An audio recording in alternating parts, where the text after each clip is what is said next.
तो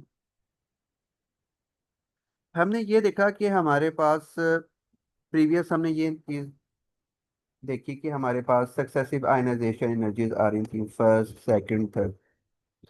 अब ये जो आयनाइजेशन एनर्जीज है ना, ये काफी हमें इंफॉर्मेशन प्रोवाइड करती हैं रिगार्डिंग आपका जो एटम है, उसका हमें पीरियड भी पता चलता है, उसका ग्रुप भी पता चलता है। ये सारी चीजें हम कैसे इंटरप्रेट कर सकते हैं अपनी आयनाइजेशन एनर्जी से, वो हमने आज देखी। ठीक है, तो हमारे पास देखें, हमें ये तो पता चल गया कि किसी एटम को आयनाइज करवाना है, उसका पहला इलेक्ट्रॉन निकालना है, फिर दूसरा, फिर तीसरा। उसको हम कहते हैं सक्सेसिव आयनाइजेशन एनर्जी। पर हमने ये भी देख लिया था कि सक्सेसिव आयनाइजेशन एनर्जी जो सी होती है वो इंक्रीज करती है, बिकॉज जो न्यूक्लियस का पुल है या न्यूक्लियर अट्रैक्शन है वो रिमेनिंग इलेक्ट्रॉन्स ज्यादा हो जाती है, जिसकी वजह से आपको अगला इलेक्ट्रॉन निकालने के लिए ज्यादा एनर्जी की रिक्वायरमेंट होती है। तो ये हमने देख लिया कि आयनाइजेशन एनर्जी इंक्रीज करती है। अब हमारे पास एक चीज होती है सक्सेसिव आयनाइजेशन एनर्जीज की, जब हमें वैल्यूज आती है ना, तो उससे हमें काफी कुछ पता चल रहा होता है। वो हम देखते हैं क्या पता चल रहा है। देखिए, ये आपके पास टेबल गिवन है। ठीक है, इस टेबल से हम देखते हैं कि बेसिकली आयनाइजेशन एनर्जीज क्या बताती हैं। ये आपका hydrogen, helium, lithium, beryllium, boron, carbon, ये आपको दिया गया है। आपके पास जिस तरह आपके एटम्स हैं, हाइड्रोजन है, फिर प्रोटॉन नंबर से दिया गया, और उसके आगे उन्होंने इलेक्ट्रॉन्स रिमूव का बताया हुआ है, पहला इलेक्ट्रॉन, फिर दूसरा, फिर तीसरा। यानी वन बाय वन हम इलेक्ट्रॉन जो रिमूव करवाते हैं वो उन्होंने ये बताया हुआ ऊपर। ठीक है, हाइड्रोजन का एक ही इलेक्ट्रॉन रिमूव होता है, तो उसके लिए जो आयनाइजेशन एनर्जी आपको चाहिए होती है 1310 होती है। उसके बाद है हीलियम। हीलियम के दो इलेक्ट्रॉन्स होते हैं, तो उसके लिए 2370। और देखें अगला जो गैप है वो 5250, यानी ऑलमोस्ट डबल एनर्जी हो रही है दूसरा इलेक्ट्रॉन निकालने के लिए। बात समझ आ रही है? जी, ये याद नहीं करनी होती ना। नहीं नहीं, ये याद नहीं करनी, आपने इसको देखना है कि ये आपको बता क्या रहा है। मैं आपको बताता हूँ इसमें से क्वेश्चन क्या आता है, पहले आप ये देखें। फिर क्वेश्चन नंबर 3, सॉरी, जो आपके पास एलिमेंट 3 है, लिथियम, इसके इलेक्ट्रॉन्स हैं 3। ठीक है, तो तीनों इलेक्ट्रॉन्स रिमूव करवाएं तो पहला इलेक्ट्रॉन निकलेगा 519 एनर्जी चाहिए, दूसरा निकलेगा तो 7310 है, और जब थर्ड इलेक्ट्रॉन निकलेगा तो 11,800 किलो जाउल्स पर मोल एनर्जी चाहिए। तो पहले तो हमने ये देखना कि सक्सेसिव आयनाइजेशन एनर्जीज इंक्रीज कर रही हैं, कि एक एक इलेक्ट्रॉन जब आप उसमें से रिमूव करवाते जा रहे हैं तो आपकी एनर्जी इंक्रीज कर रही है। ये बात तो क्लियर है ना आपको? जी। अब हमने अगली चीज ये देखनी है, गैप्स। गैप्स क्या रिप्रेजेंट करते हैं वो हम देखेंगे। गैप्स का मतलब ये होता है कि आप ये देखें कि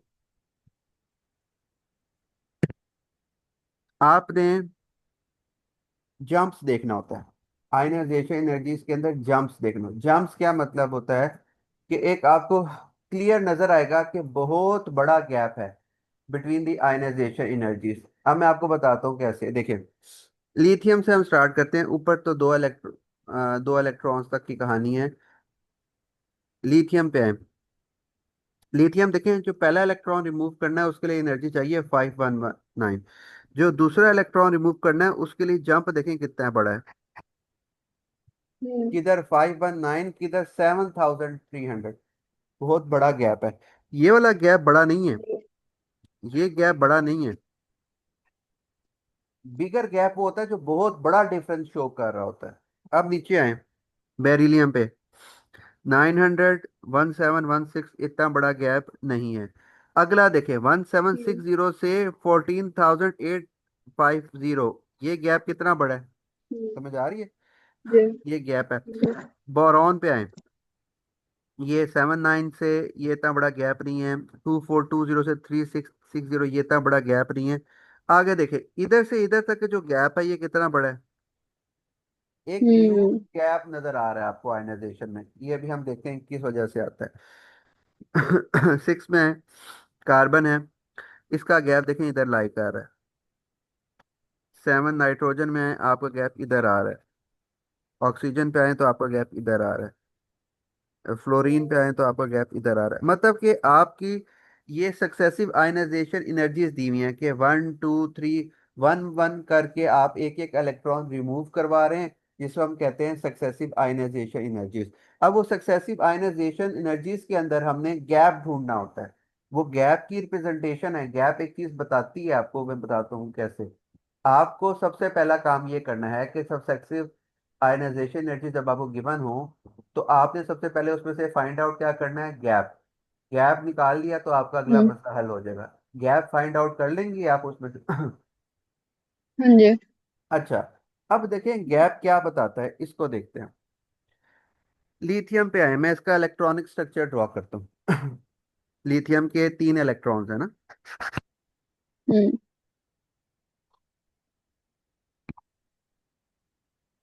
ये पहला शेल, ये दूसरा शेल, ठीक है। ये आपका लिथियम है। इसके पहले शेल में 2 इलेक्ट्रॉन्स हैं, और अगले शेल में सिर्फ 1 इलेक्ट्रॉन।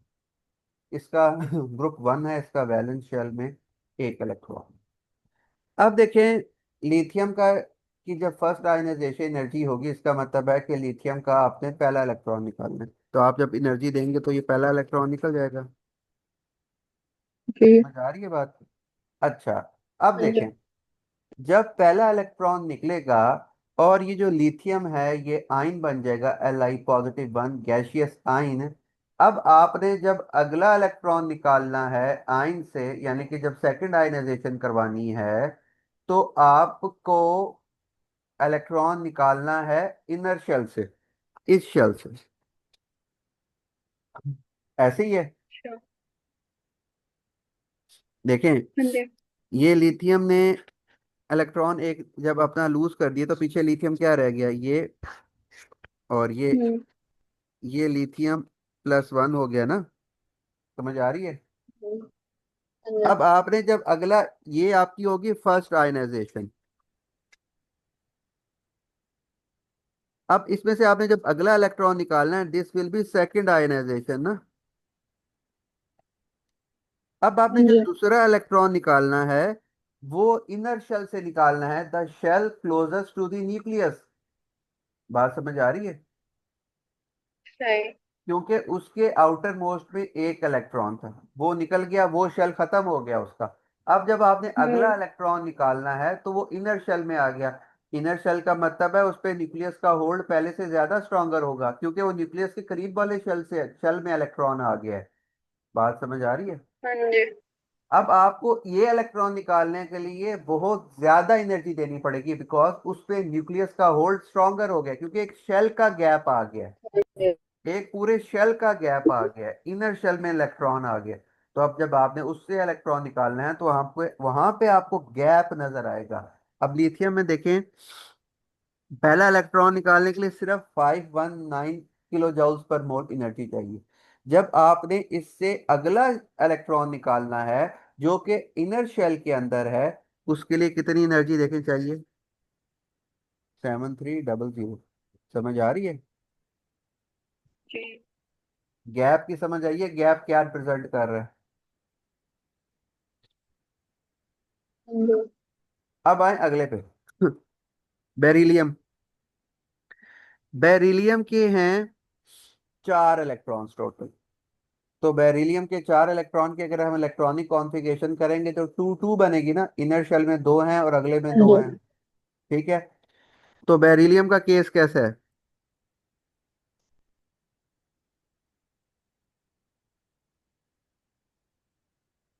ये है बेरिलियम।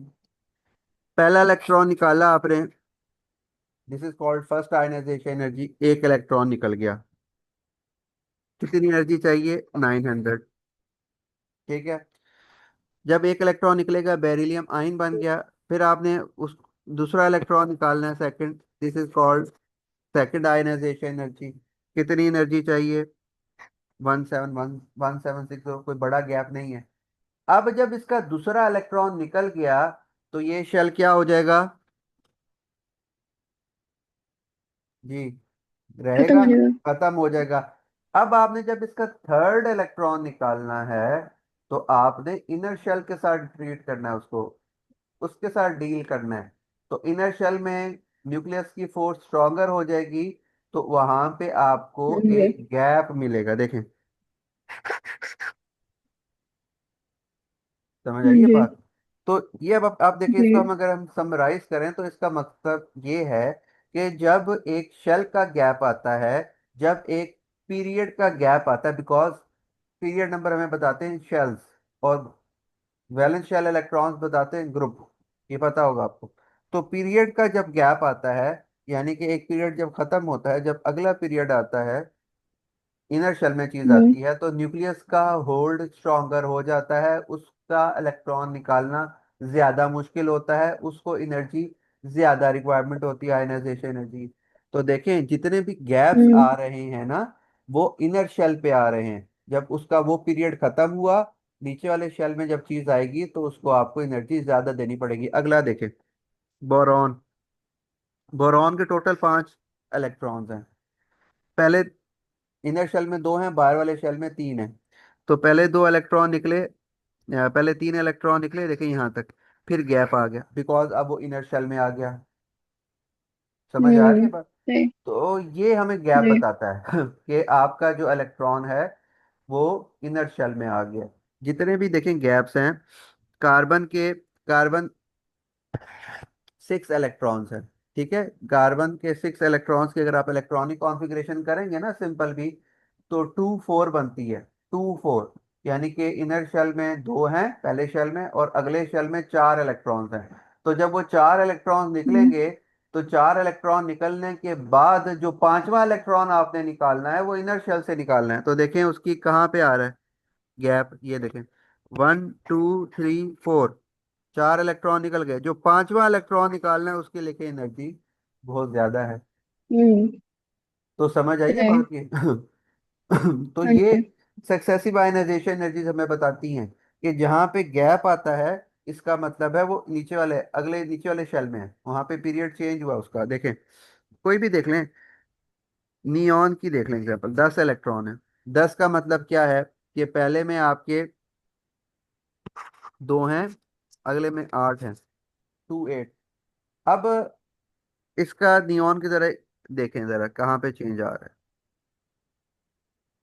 ये पहला निकला है, दूसरा देखें, ये कोई इतने बड़े गैप्स नहीं है। 1 2 3 4 5 6 7 8, 8 इलेक्ट्रॉन निकल गए। अब देखें, ये 8 इलेक्ट्रॉन निकल गए, इसका ये शेल हम्म। खत्म हो गया। अब जो आपने अगला निकालना है, 9वां इलेक्ट्रॉन, वो तो निकालना है इनर शेल से। एनर्जी का गैप देखें, इनिशियल्स। 1 लाख 70। 23 से हाँ 1 जी। लाख। अच्छा। तो गैप बताता है आपको कि आपका इलेक्ट्रॉन अब इनर शेल से निकल रहा है। तो ये गैप्स फाइंड आउट हम्म। करने होते हैं आपने, जब क्वेश्चन आएगा तो आप गैप्स फाइंड आउट करनी, गैप पता चलेगा कि सही। ये कहाँ पे। अब देखें गैप हमें क्या बता रहा है।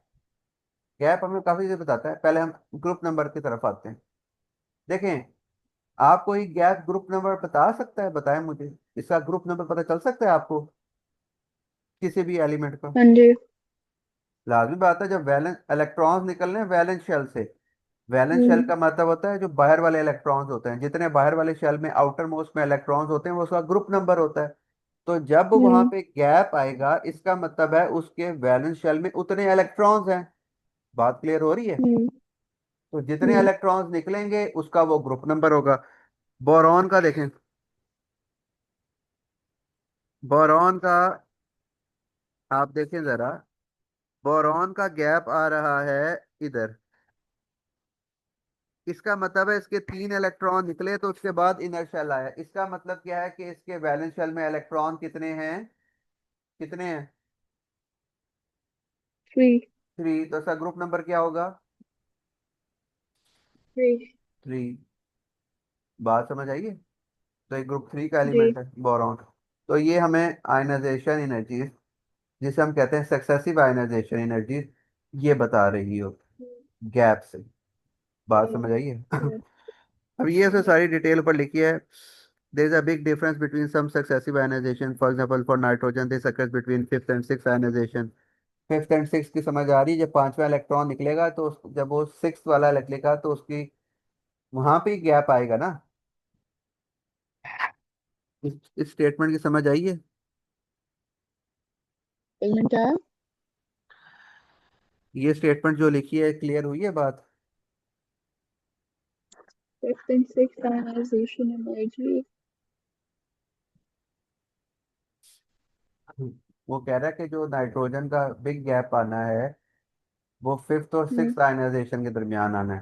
फिफ्थ एंड सिक्स का मतलब क्या है हम्म, कि आपका फिफ्थ आयनाइजेशन का मतलब है कि जब पांचवा इलेक्ट्रॉन निकला, और सिक्स का मतलब है जब सिक्स इलेक्ट्रॉन निकलेगा।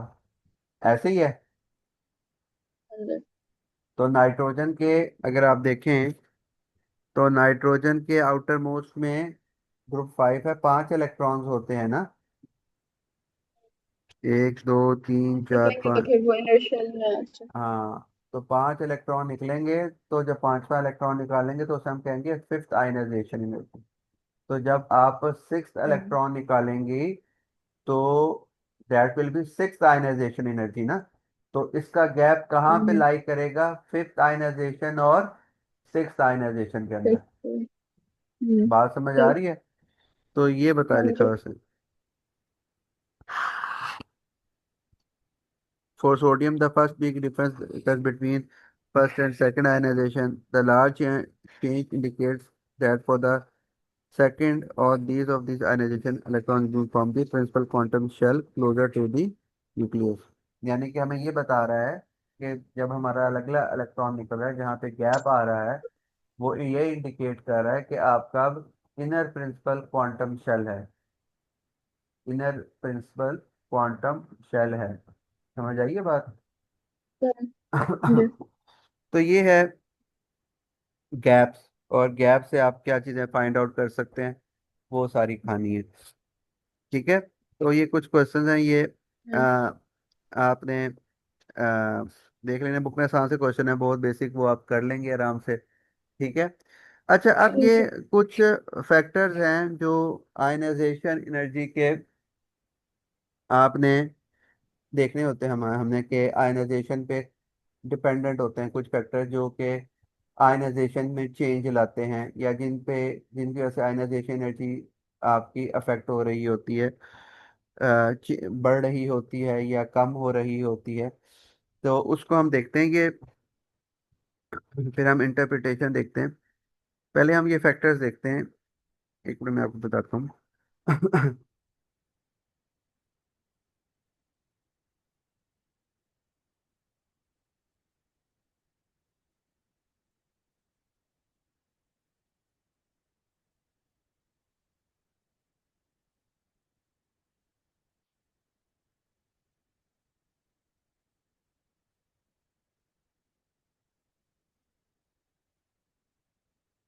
ये हमारे पास होते हैं फैक्टर्स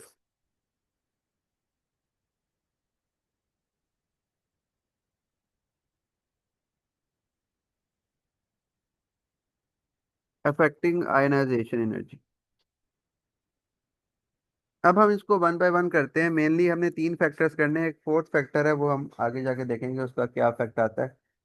तो पहला फैक्टर है आपके पास न्यूक्लियर चार्ज। इसको हम देखते हैं कि कैसे अफेक्ट करता है।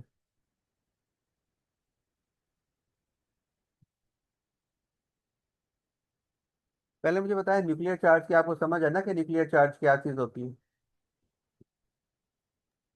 जी यस समझ आया। जो नंबर ऑफ प्रोटॉन्स हैं आपके, वो न्यूक्लियर चार्ज हाँ बनाते जी। हैं। तो अच्छा, अब आपको समझ आ जाएगी फौरन से। आप मुझे ये बताएं कि जितने न्यूक्लियर चार्ज बढ़ेगा, मींस के जितने नंबर ऑफ प्रोटॉन्स बढ़ेंगे किसी भी एटम में, तो नंबर ऑफ प्रोटॉन्स बढ़ने से आपका जो न्यूक्लियस का चार्ज है वो इंक्रीज करेगा ना। स्ट्रॉन्गर अट्रैक्शन हो गया मुझे। हम्म। स्ट्रॉन्गर अट्रैक्शन होगी। हाँ जी। नहीं, अट्रैक्ट, मुझे बताएं कि न्यूक्लियर चार्ज बढ़ गया ना। हाँ जी। न्यूक्लियस का होल्ड इलेक्ट्रॉन्स पे इंक्रीज कर गया। जब नंबर ऑफ प्रोटॉन्स बढ़ेंगे, जब हाँ उसका जी। एटॉमिक नंबर बढ़ेगा, हाँ जी। तो एटॉमिक नंबर बढ़ने से न्यूक्लियर चार्ज बढ़ेगा। तो आयनाइजेशन पे क्या इफेक्ट आएगा उसका, आयनाइजेशन एनर्जी पे बढ़ेगी कम होगी? बढ़ेगी। बढ़ेगी। क्यों? क्योंकि आपने अब अगर ज्यादा स्ट्रॉन्गर फोर्स होगी तो उसको ओवरकम करने के लिए आपको ज्यादा एनर्जी की रिक्वायरमेंट होगी ना, ज्यादा एनर्जी देनी पड़ेगी। तो हाँ न्यूक्लियस जी। चार्ज बढ़ने से पहला फैक्टर हमारा है कि न्यूक्लियर चार्ज इंक्रीज होने से वो पूछेगा कि कैसे आपकी आयनाइजेशन एनर्जी बढ़ेगी। तो न्यूक्लियर चार्ज इंक्रीज होने से आपका नंबर ऑफ प्रोटॉन्स बढ़ते हैं। तो एट जो आपका न्यूक्लियस का होल्ड है ऑन द इलेक्ट्रॉन्स वो बढ़ता है, और specially on the valence electrons वो बढ़ता है। तो उस जब आपको फिर उसमें से इलेक्ट्रॉन निकालने के लिए ज्यादा अमाउंट ऑफ एनर्जी देनी पड़ती है, क्योंकि न्यूक्लियस का होल्ड स्ट्रॉन्गर हो जाता है। तो आपकी आयनाइजेशन एनर्जी बढ़ जाती है। क्लियर है बात? हाँ जी। दूसरा फैक्टर है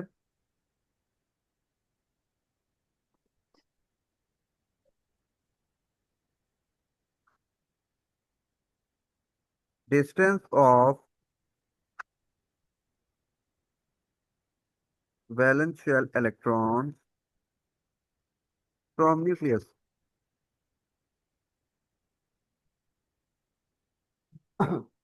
अब डिस्टेंस अगर बढ़ गया है, डिस्टेंस कैसे बढ़ सकता है आप मुझे बताएं कि वैलेंस शेल का न्यूक्लियस से डिस्टेंस कैसे बढ़ सकता है?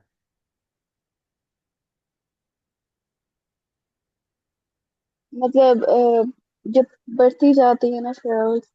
हाँ, कि आपका शेल बढ़ गया है, आपका प्रिंसिपल क्वांटम नंबर बढ़ गया है, n1 से n2 हो गया है। तो डिस्टेंस न्यूक्लियस का वैलेंस शेल से बढ़ गया। तो बताएं डिस्टेंस बढ़ने से आपके न्यूक्लियस की फोर्स कम होगी बढ़ेगी वैलेंस शेल इलेक्ट्रॉन्स पे? एक मिनट। डिस्टेंस बढ़ने से अम, न्यूक्लियस की force on the valence shell ब- इलेक्ट्रॉन कम होगी बढ़ेगी? बढ़ेगी। शाबाश। एक चीज क्यों दूर गलत हो, है? एक चीज न्यूक्लियस से दूर हो रही है। एक चीज न्यूक्लियस से दूर हाँ। हो रही है। हाँ।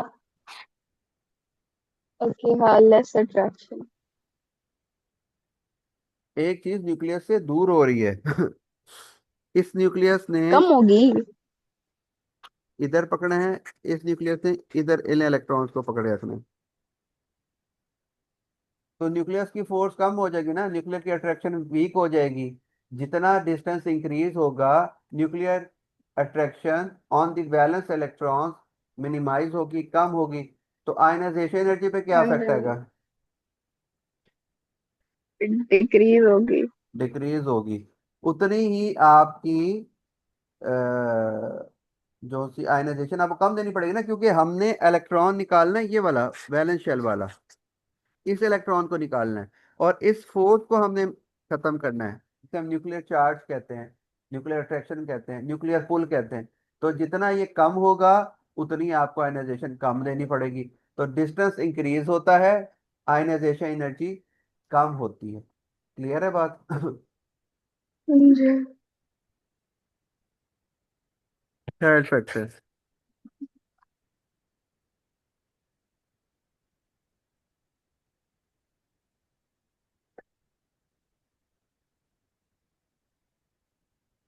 Shielding of inner shell electrons. Shielding of, इसका कुछ आइडिया है आपको कि शील्डिंग अफेक्ट या शील्डिंग क्या चीज होती है?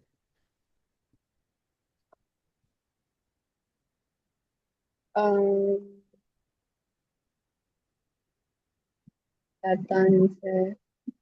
देखें, शील्ड करना, रिस्ट्रिक्ट करना, किसी चीज को रोकना, इसे कहते हैं शील्ड। शील्डिंग अफेक्ट क्या है, या shielding of inner shell electrons क्या है? आपका न्यूक्लियस है, ये समझे, न्यूक्लियस आप यहाँ पे है, इसके जी। इनर शेल में दो इलेक्ट्रॉन है, फिर यहाँ पे 8 आ गए इलेक्ट्रॉन, हम्म।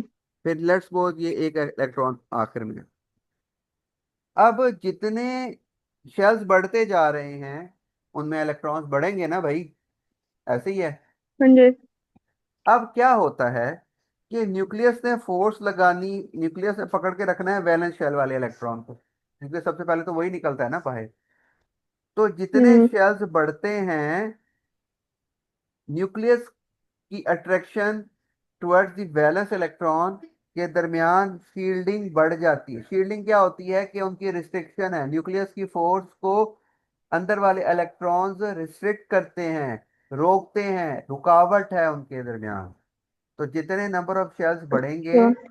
उनके इलेक्ट्रॉन जो सा है वो न्यूक्लियस की फोर्स को, न्यूक्लियस की अट्रैक्शन को शील्ड करेंगे। बात समझ आ रही है? सही। क्लियर हुई है बात? शील्डिंग क्या चीज है? हाँ जी। किसी, जैसे ये वाला आपके पास एटम है, इसके, इसका एक शेल है, इनर शेल है। अब इस न्यूक्लियस हम्म। ने तो इस इन इलेक्ट्रॉन पे भी फोर्स लग रही है इस न्यूक्लियस की। बेसिकली तो वैलेंस शेल वाले इलेक्ट्रॉन्स पे हमने डील कर रहे हैं ना। आयनाइजेशन एनर्जी ये है कि आपने वैलेंस इलेक्ट्रॉन निकालना है। तो न्यूक्लियस की फोर्स हम्म। ये ऐसा नहीं है ऊपर से होके जाती है, न्यूक्लियस की फोर्स सारे शेल्स के इलेक्ट्रॉन्स पे लग रही होती है। तो जितने आपके शेल्स फिर आप बढ़ते कुछ जाए। लिख रहे हैं? नहीं। अच्छा, वही मेरे को मैंने कहा शायद लिख रहे हैं, दिख तो नहीं रहा अच्छा, कुछ। मैं ये बता रहा हूँ आपको कि न्यूक्लियस हाँ जी, हाँ जी। की अट्रैक्शन के दरमियान जो रुकावट है वो इनर शेल की इलेक्ट्रॉन्स हैं। जितने इनर शेल बढ़ते जाएंगे उसमें इलेक्ट्रॉन्स बढ़ते जाएंगे, तो वो न्यूक्लियस की फोर्स को रिस्ट्रिक्ट करेंगे, शील्ड करेंगे वैलेंस इलेक्ट्रॉन्स तक पहुंचने तक। बात समझ आई है? सही। तो उसे कहते हैं शील्डिंग इफेक्ट। हाँ जी, तो मतलब जितने, हाँ, जितने शेल्स इस। बढ़ते जाएंगे हाँ। उतनी न्यूक्लियस की फोर्स एंड तक कम पहुंचेगी, क्योंकि इनर शेल इलेक्ट्रॉन उसको शील्ड कर रहे हैं। तो आयनाइजेशन पे क्या इफेक्ट आएगा? लोअर हो जाएगी आयनाइजेशन हाँ, कम एनर्जी। हो जाएगी, सिंपल है। तो increase in shielding effect, increase in the shielding of inner shell electrons जितनी बढ़ेगी उतनी ही आयनाइजेशन एनर्जी डिक्रीज होती है। बात समझ आइए? अच्छा, सही। हाँ जी। तो तीन मेन फैक्टर है इसके। आपके पास nuclear charge, nuclear charge is basically number of protons. जितने नंबर ऑफ प्रोटॉन्स बढ़ते हैं आपका न्यूक्लियर चार्ज बढ़ता है। न्यूक्लियर चार्ज बढ़ता है तो उससे आपका न्यूक्लियस की attraction on the electron increase होती है, ऑन दी बैलेंस इलेक्ट्रॉन बढ़ती है, आपकी आयनाइजेशन एनर्जी बढ़ती है। सेकंड है आपके पास distance of the valence electron from nucleus. जितना डिस्टेंस बढ़ता है, जितना आपका न्यूक्लियस से वैलेंस शेल इलेक्ट्रॉन दूर होता है, उतना ही आयनाइजेशन एनर्जी कम हो जाती है। आपको एक थोड़ी एनर्जी देनी पड़ती है मुझे लग इलेक्ट्रॉन। रहा था जो मैंने कहा था ना कि हाई होती है, मुझे लगा था क्योंकि वो आप कह नहीं रहे थे कि न्यूक्लियर पुल लाइक इंक्रीज होता है जब आउटर शेल इलेक्ट्रॉन्स होते हैं, मुझे शुरू में हम बात कर रहे थे। नहीं, वो चीज अलग है। ये चीज इस तरह रिलेट करती है कि डिस्टेंस बढ़ रहा है ना, न्यूक्लियस से कोई चीज दूर हो रही है, जितनी दूर होगी हम्म। उतना न्यूक्लियस की फोर्स कम लगेगी ना उस पे। हाँ समझ जी। आ रही है? तो ये है। और हाँ शील्डिंग का समझ आ गया आपको कि जितने इनर शेल बढ़ेंगे जी। उस वो न्यूक्लियस की फोर्स को वीक करेंगे, वैलेंस इलेक्ट्रॉन्स तक पहुंचने हम्म। के, उसको शील्ड करेंगे। तो जितना शील्डिंग इफेक्ट बढ़ेगा, जितना shielding of inner shell electrons बढ़ेगी, उतनी न्यूक्लियस की अट्रैक्शन, न्यूक्लियर पुल जो सा है वो कम होगा towards the valence shell electrons, और उतनी ही आपकी आयनाइजेशन एनर्जी डिक्रीज होगी। ये फैक्टर समझ आए हैं? तीनों बहुत इंपॉर्टेंट फैक्टर हैं आयनाइजेशन एनर्जी के। ठीक। तो ये हमने की। अब हम लास्ट में एक चीज करते हैं, वो हमने इंटरप्रिटेशन देखनी है कि हमें आयनाइजेशन एनर्जी क्या क्या बताती है। वो लास्ट आपको फौरन समझ आ जाएगा अगर आपको फैक्टर समझ आ गए हैं, आपको जम्प्स का आइडिया हो गया है, आपको आयनाइजेशन एनर्जी का अगर आइडिया हो गया है, तो वो आप फौरन उसको कर सकती हैं। मैं एक मिनट वो आपको बुक से शो करवाता हूँ कि वहाँ पे इंटरप्रिटेशन बेसिकली हम कैसे करते हैं।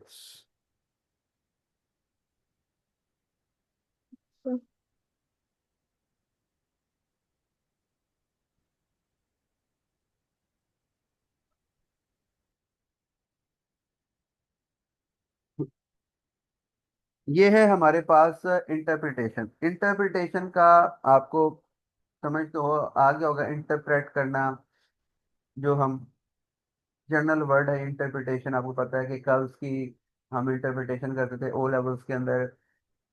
हम इंटरप्रिटेशन ऑफ हीटिंग कर्व और कूलिंग कर्व्स पढ़ के आए हैं। हमने उस कर्व को स्टडी किया और उसके बारे में जो सारी इंफॉर्मेशन थी वो हमने, जो हमने उसमें से डिटेल बतानी होती है, बेसिकली वो इंटरप्रिटेशन होती है। इंटरप्रिटेशन ऑफ कर्व्स या आप पढ़ते हैं। इसी तरह हम यहाँ पे हमने इंटरप्रिटेशन करनी है सक्सेसिव आयनाइजेशन, कि हमें बेसिकली सक्सेसिव आयनाइजेशन बताती क्या क्या है, वो हमने चीज़ें देखनी है। ठीक है, तो देखते हैं हम। ये सारी डिटेल लिखी हुई है, ये आपने बाद में रीड कर लेना। मैं आपको फॉरेन कर्व पे लेके आता हूँ। ये देखिए, ये हमारे पास एक कर्व है। ये उसने इस तरह आपको कर्व दे देता है। देखिए क्वेश्चन कैसे आ सकता है। क्वेश्चन आपको इस तरह कर्व आ सकती है, कर्व को इंटरप्रेट करना होगा आपने। आपने बताना होगा इसका ग्रुप नंबर क्या है, इसका बताना होगा कि इसका पीरियड नंबर कौन सा है। ठीक है, ये आपको इस तरह का क्वेश्चन आ जाएगा। या आपको दे देगा कि आपको डाटा दे देगा। डाटा मीन्स कि आपके पास आयनाइजेशन एनर्जीज की वैल्यूज होंगी। आपने उसके अंदर से गैप्स फाइंड आउट करना है, और वो गैप्स फाइंड आउट करके आपने बताना है कि उसका पीरियड नंबर क्या है, उसका ग्रुप नंबर क्या है। ये चीज़ें ऐसे आपने बतानी है और उसको एक्सप्लेन करना होगा। ठीक है, एक्सप्लेनेशन आपको उस सेंस में आपने लिखनी होती है। तब हम जरा इसको इंटरप्रेट करते हैं। ठीक है, इसमें जो चीज बताई हुई है आपको वो दो हैं। यहाँ पे आयनाइजेशन एनर्जीज की वैल्यूज हैं, और यहाँ पे नंबर ऑफ इलेक्ट्रॉन्स रिमूव, यानी 1 बाय 1 इलेक्ट्रॉन जो रिमूव हो रहे हैं वो दिया हुआ है। उसका उन्होंने ग्राफ बनाया हुआ, कर्व बनाई हुई है। और उस कर्व को कहते हैं इंटरप्रेट करके बताएं कि इसका मतलब क्या है, असल में कर्व हमें बता क्या रही है। तो देखें, सबसे पहला इलेक्ट्रॉन जब निकल रहा है, फर्स्ट इलेक्ट्रॉन, ये लो एनर्जी पे क्यों है मुझे बताएं। कर्व नीचे से ऊपर जा रही है ना। पहला इलेक्ट्रॉन हम्म। निकला तो एनर्जी लो होनी चाहिए या ज्यादा होनी चाहिए।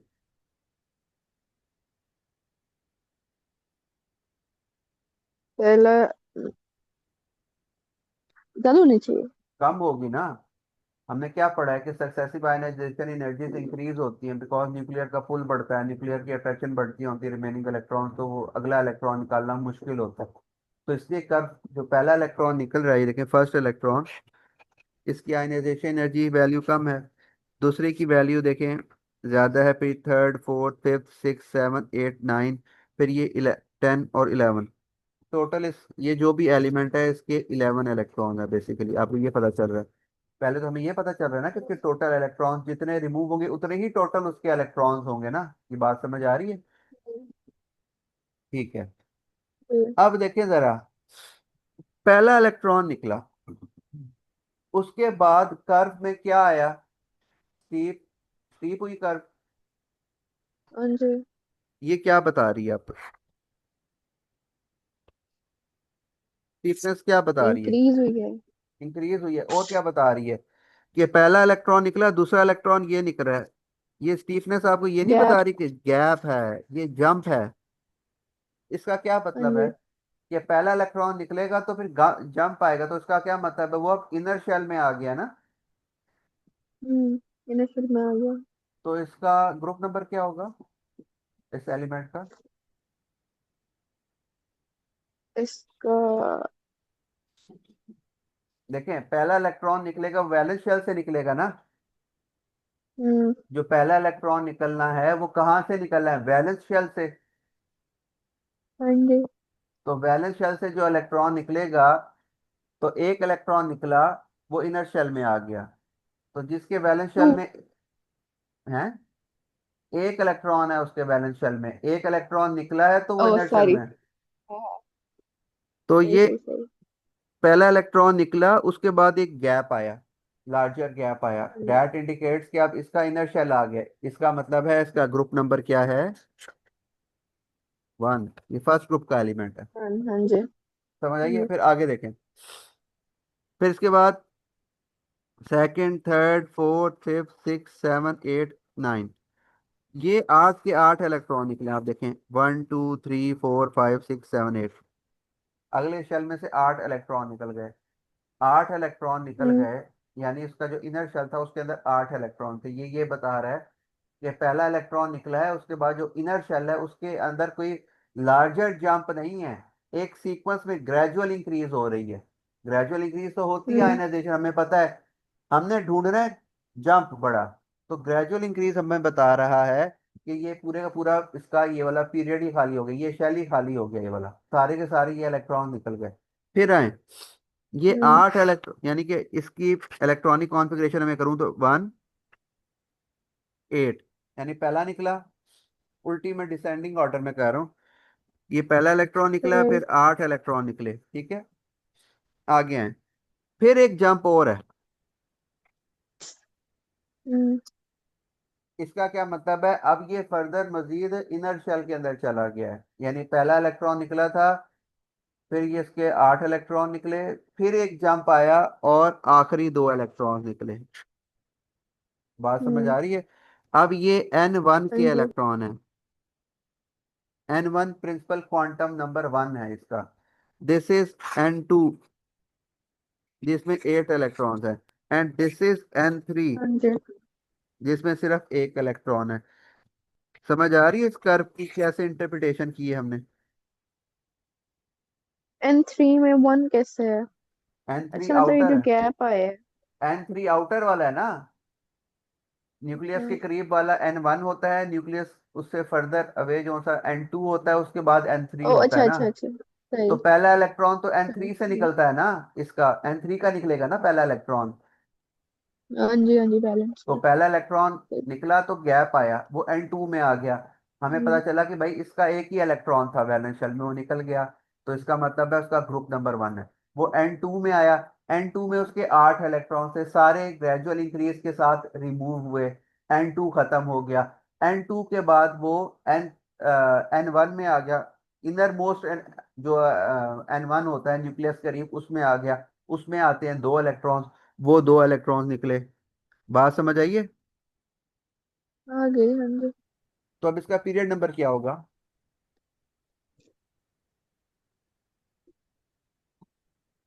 एक सेकेंड सर, इतनी पूछ देर तो नहीं रही लगनी चाहिए, अगर समझ आ गई है तो जल्दी बताएं, टाइम ही खत्म हो रहा हूँ। है। कितने लिखे हुए हैं प्रिंसिपल क्वांटम, कितने बन रहे हैं इसके? पी। तो पीरियड कौन सा होगा इसका? कितने शेल हैं सर इसके? 3 होगा। 3 हो गया ना, बस खत्म बात। ग्रुप 1 है, पीरियड नंबर 3 है इसका, टोटल इसके अंदर 11 इलेक्ट्रॉन है। ये पूरी कर हमने इंटरप्रेट कर, समझ आई है हम्म, बात? बात समझ आई हाँ है? जी। N1 हमें जी। बता रहा है जितने प्रिंसिपल क्वांटम शेल्स होते हैं उतना उसका पीरियड होता है।